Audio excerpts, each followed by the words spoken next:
Bonne journée, que la paix de Dieu soit avec chacun de nous. Que sa présence soit effective ce matin. Nous démarrons toujours avec l'Éternel Dieu. C'est pourquoi il faut que nous demandons à l'Éternel de nous suivre, de nous conduire. Nous allons prier. Père Céleste, c'est une grâce pour nous d'être ensemble ce matin pour recevoir encore la vie qui émane de ta parole. Nous te bénissons de ce que les cœurs sont attirés en ce lieu, car c'est par cette parole que nos cœurs ont été changés. Oui, l'Esprit de Dieu nous a habités désormais. On nous appelle les enfants de Dieu. Ce matin, on a besoin de cette parole encore afin qu'elle puisse nous conduire dans ta gloire. Sois béni, sois exalté au siècle des siècles au nom de Jésus-Christ. Amen. Ce matin, Dieu nous fait grâce encore d'entendre sa parole. Et le thème autour duquel nous allons nous entretenir s'intitule « L'amour divin ». L'amour divin. Cela est tiré de 1 Jean, le chapitre 3, le verset 16, que je vais lire avant de continuer. Nous avons connu l'amour en ce qu'il a donné sa vie pour nous. Nous aussi, nous devons donner notre vie pour les frères.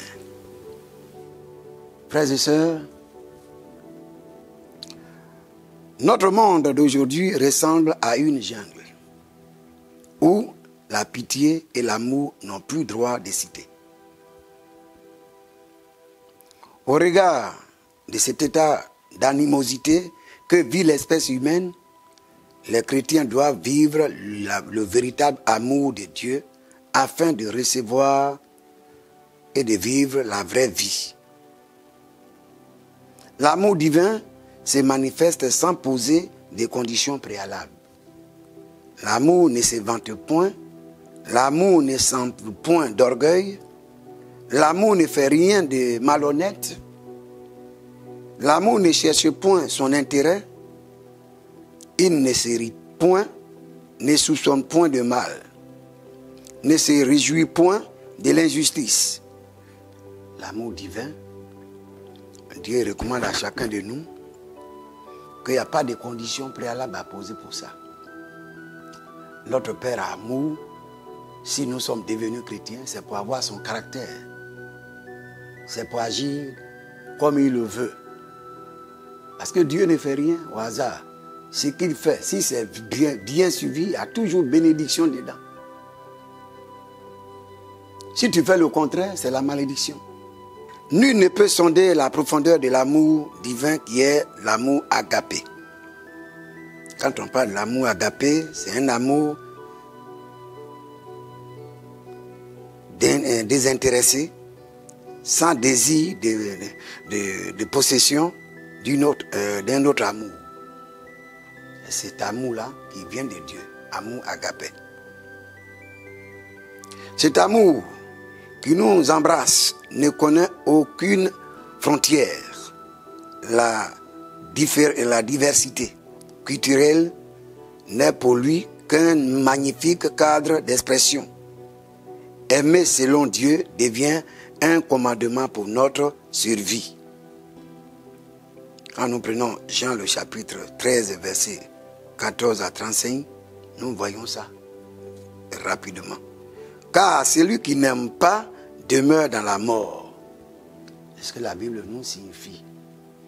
Quand tu n'aimes pas, ça veut dire que tu es déjà mort. Dieu demande à ce que nous nous aimions. Il veut que tu aimes ton frère. Il veut que tu aimes ta soeur. On doit se pardonner. Peut-être certaines personnes ont dit, mais non, Dieu dit ça. Mais voilà ce qu'il m'a fait. Voilà ce qu'elle m'a fait en telle année. En telle année, voilà ce que j'ai reçu de sa part. Ah, moi, je ne sais pas. Mais le Seigneur nous recommande de s'aimer. Si tu n'aimes pas, c'est que tu demeures dans la mort. Veux-tu mourir, frères et sœurs? Je pense que le Seigneur, sa parole, a un poids, doit avoir son poids dans notre vie chrétienne. On doit s'aimer. Aimez-vous, pardonnez-vous. C'est des choses impératives que Dieu donne. Il m'a fait ça, il m'a fait ceci. La Bible, quelqu'un a demandé à Dieu, mon frère m'a fait ça. Combien de fois tu veux que je parle? Il a dit, il faut pardonner 70 fois et 7 fois. Il a dit, si quelqu'un t'offensait, pour cette offense-là, même s'il fait jusqu'à 490 fois, Dieu demande à ce que tu puisses pardonner. Et il continue à l'aimer. Ils sont combien aujourd'hui qui continuent de s'aimer? D'autres viennent à l'église à cause de ce qu'il a fait en 2015. Ah, on ne veut même plus voir sa tête. Il se met de l'autre côté, toi tu te mets de l'autre côté. C'est parce que la Bible nous conseille.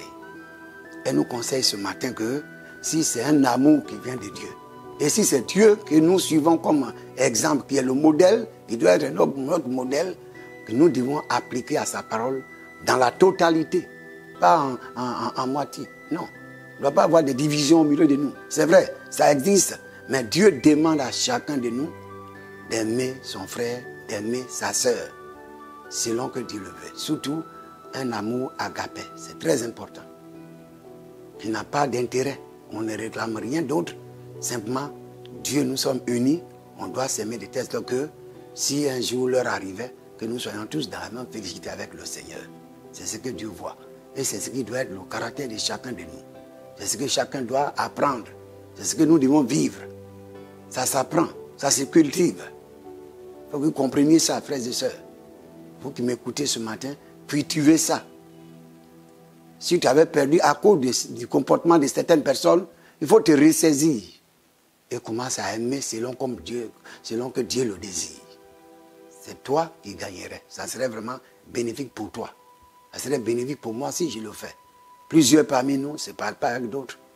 Ils sont là parce qu'on leur a fait du tort, et on les a offensés. Ils en tiennent compte et ils disent que ça là, ce qu'il a fait là, ça ne se passera pas comme ça. Aimer ces derniers-là, moi je n'ai pas affaire à lui. Non, c'est la recommandation divine. C'est Dieu qui demande à ce que tu aimes. On doit apprendre à s'aimer. Et c'est comme ça que Dieu nous a aimés. Il l'a fait en donnant son unique fils. Voyez un peu, son unique fils, Jésus, pour venir mourir à la croix, pour toi, pour moi. C'est pas facile. Tu étais hier égaré quelque part, mais de par ce même amour, le Seigneur t'a attiré aujourd'hui dans sa maison. S'il voulait poser une condition, tu ne serais pas au milieu de nous. Je ne serais pas au milieu de nous. Chacun est sorti de quelque part. Mais l'amour divin n'a pas imposé quelque chose, n'a pas demandé de prix pour que toi et moi, on soit là. Donc ce matin, saisis une seule chose, c'est que le Seigneur m'interpelle à aimer mon frère, ma soeur, comme lui le veut. C'est pourquoi on va prier encore une fois de plus. C'est recommandé à la grâce de Dieu.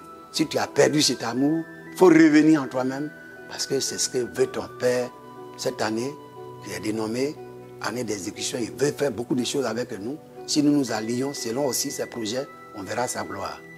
On va prier pour ça. Père éternel, c'est une grâce ce matin de nous rassembler ici et de recevoir cette parole. Tu nous dis que toi, tu as aimé sans condition. Tu ne nous as pas demandé un prix. Tu n'as pas dit que pour que je vous aime, alors donnez ça, tu n'as pas fait. Mais pour l'amour que tu as, l'amour de l'homme créé à ton image, le sacrifice a été fait par ton fils que tu as livré. Tu voudrais que chaque cœur soit allié à cela. C'est pourquoi je prie pour mes frères, mes sœurs, étant présents, que le cœur de chacun s'anime dans ça et que la victoire de Dieu soit véritablement observée au niveau de chacun. Et que les bénédictions nous suivent. Parce que quand nous nous obéissons à ta parole, ce qui suit, c'est la bénédiction. Ce qui suit, c'est la gloire. Ce qui suit, c'est la vie éternelle. L'éternel, nous devons apprendre déjà ce qui devait se passer là-haut. Nous devons apprendre ça au milieu de nous ici. Donne-nous cette capacité de le faire. Sois glorifié au nom de Jésus-Christ. Amen.